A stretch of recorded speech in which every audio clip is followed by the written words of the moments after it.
नमस्कार, नमस्ते Phaltan YouTube channel मध्ये मी राजकुमार गोपने आपलं स्वागत करतो। उपमुख्यमंत्री अजितदादा पवार यांच्या निधनाने रिक्त झालेल्या बारामती विधानसभा मतदारसंघाची निवडणूक नुकतीच संपन्न झाली। 2 दिवसापूर्वी झालेल्या या निवडणुकीमध्ये तब्बल 58% मतदान या ठिकाणी झालेले आहे। प्रामुख्याने या ठिकाणी उपमुख्यमंत्री सुनेत्राताई पवार या उमेदवार राष्ट्रवादी काँग्रेस पक्षाकडून अधिकृतरित्या उभ्या होत्या, तर त्यांच्या विरोधात अनेक उमेदवार या ठिकाणी रिंगणात होते। मात्र या ठिकाणची निवडणूक खऱ्या अर्थाने एकतर्फी झालेली आहे। जवळपास 2.25 लाख मतदान या ठिकाणी झालेले आहे। प्रमुख पक्षांनी या ठिकाणी जवळपास सर्वच प्रमुख पक्षांनी या ठिकाणी उपमुख्यमंत्री सुनेत्राताई पवार यांना जाहीररित्या पाठिंबा दिला होता।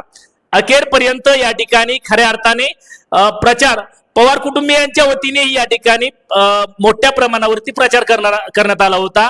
दिग्गज नेते आणि ज्येष्ठ नेते शरद पवारांनी मात्र या ठिकाणी प्रचारात भाग घेतला नव्हता। मात्र खासदार सुप्रियाताई सुळे, त्याचबरोबर आमदार रोहितदादा पवार आदींनी या ठिकाणी प्रचारामध्ये सहभाग घेतला होता। त्याचबरोबर भाजप असेल, राष्ट्रवादी, शिवसेना यांच्या दिग्गज नेत्यांनी या ठिकाणी अगदी मुख्यमंत्री देवेंद्र फडणवीस, त्याचबरोबर उपमुख्यमंत्री एकनाथ शिंदे यांनी या ठिकाणी प्रचाराच्या सभा घेतल्या होत्या।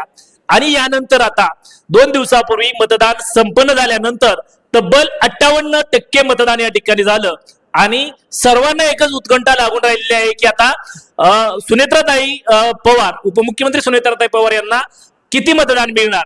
एकंदरीतच राज्यातील जे आतापर्यंत विक्रम आहेत मताधिक्याचं, हे विक्रम सर्व मोडीत निघणार का, याबाबतच्या चर्चा आता गावागावामध्ये रंगू लागल्या आहेत। आता याची वाट पाहण्यासाठी तब्बल 4 मे पर्यंत वाट पाहावी लागणार आहे आणि त्यावेळेस निकाल जाहीर होणार आहे। कारण देशभरातील ज्या काही विधानसभेच्या पोटनिवडणुका असतील, लोकसभेच्या पोटनिवडणुका असतील किंवा इतर 5 राज्यांच्या विधानसभांच्या निवडणुकांचे निकाल आहेत, ते एकाच वेळेस त्या ठिकाणी जाहीर होणार आहेत। यामुळे आता 4 मे पर्यंत याची वाट पाहावी लागणार आहे।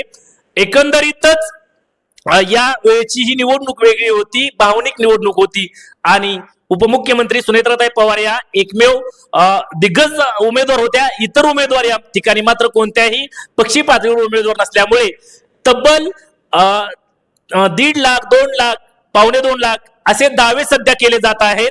तुम्हाला काय वाटतं, उपमुख्यमंत्री सुनेत्राताई पवार या किती मतांनी निवडून येतील, याबाबत जरूर कमेंट्स बॉक्स मध्ये कमेंट्स करा। नमस्ते फलटण युट्यूब चॅनल वरती नवीन असाल तर नमस्ते फलटण युट्यूब चॅनल सबस्क्राइब करा, बेल आयकॉन दाबा, जेणेकरून आमचे नवनवीन व्हिडिओ लवकरात लवकर थेट तुमच्यापर्यंत पोहोचतील। व्हिडिओ आवडल्यास लाईक आणि शेअर करा। आजच्या व्हिडिओमध्ये इथेच थांबूया, पुन्हा भेटूया नवीन व्हिडिओ मध्ये। तोपर्यंत धन्यवाद।